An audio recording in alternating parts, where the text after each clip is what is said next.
Salut à tous, le journal du foot de ce samedi 18 juillet. Les infos et rumeurs du mercato, Jadon Sancho à Manchester United, ça brûle. D'après le Sun, le club anglais et le Borussia Dortmund ne seraient pas loin de s'entendre pour le transfert du prodige anglais, auteur d'une très belle saison en Bundesliga. L'appel du pied de Zlatan Ibrahimovic à ses dirigeants après avoir reçu un maillot pour ses 100 matchs joués en Serie A avec le maillot rossonero. Et alors que son contrat expire le 31 août, l'attaquant suédois a clairement laissé entendre qu'il se sentait bien en Lombardie et qu'il aimerait prolonger cette aventure. Du côté de l'Olympique de Marseille, André Villas-Boas va devoir oublier une piste au milieu de terrain. Identifié comme une cible potentielle du club olympien, le français Michael Cuisance s'est dit flatté par cet intérêt lors d'un entretien au journal L'Équipe, mais pour lui, pas question de quitter le Bayern Munich avec qui il compte bien briller la saison prochaine. La Juve prépare sa grande braderie. Selon Tuttosport, la vieille dame envisage de mettre plusieurs joueurs sur la liste des transferts cet été afin de rajeunir l'effectif. Blaise Matuidi pourrait être concerné comme Gonzalo Higuaín, Sami Khedira, Daniele Rugani ou encore Massia De Silio et Federico Bernardeschi. Alors que Victor Osimhen se rapproche de Naples, son potentiel successeur à Lille, Jonathan David, a pris la parole dans l'Équipe pour demander aux dirigeants de la Gantoise de faciliter son départ vers le LOSC. L'international canadien de 20 ans déplore un manque de respect du club belge qui lui avait promis de le libérer en cas d'offre intéressante. Le club lillois propose pour le moment 25 millions d'euros. Cette fois, c'est officiel, 5 ans après son départ, Jorge Jesus revient sur le banc du Benfica Lisbonne.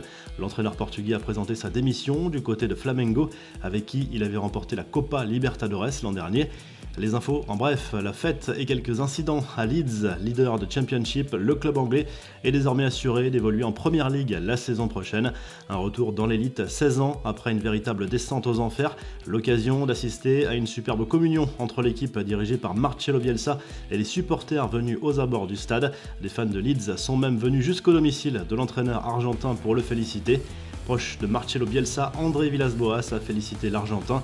Toutes mes félicitations, professeur, a écrit l'entraîneur de l'OM en légende d'une vieille photo des deux hommes.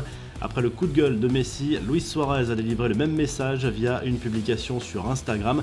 Pour l'attaquant uruguayen, le Barça doit faire face à ce moment difficile et réitère son appel à l'autocritique en vue de la fin de la Ligue des Champions.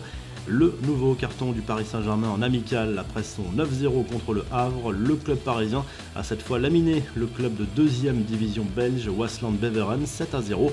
A noter le doublé d'Eric Choupo-Moting. On retiendra également le but de Mauro Icardi inscrit sur une combinaison à 2 sur un penalty avec Neymar. En Espagne, le maire de Madrid s'est permis de chambrer gentiment Sergio Ramos au cours d'une réception en l'honneur des nouveaux champions d'Espagne.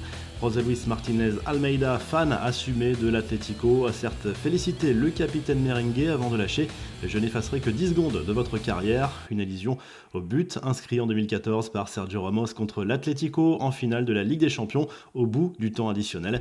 Félicitations au public du Racing Club de Strasbourg qui a remporté le championnat de France des tribunes pour la 2e saison de suite. L'ambiance de la Méno a de nouveau été fidèle à sa réputation la saison dernière.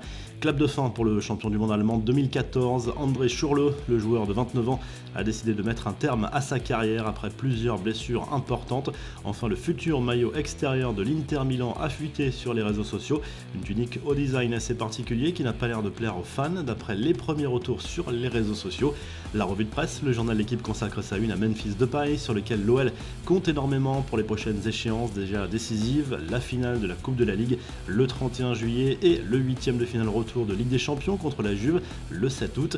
En attendant, Lyon peaufine sa préparation avec un nouveau match amical contre le Celtic Glasgow ce samedi soir. En Espagne, la presse catalane ne parle quasiment que de l'avenir de Quique Setién.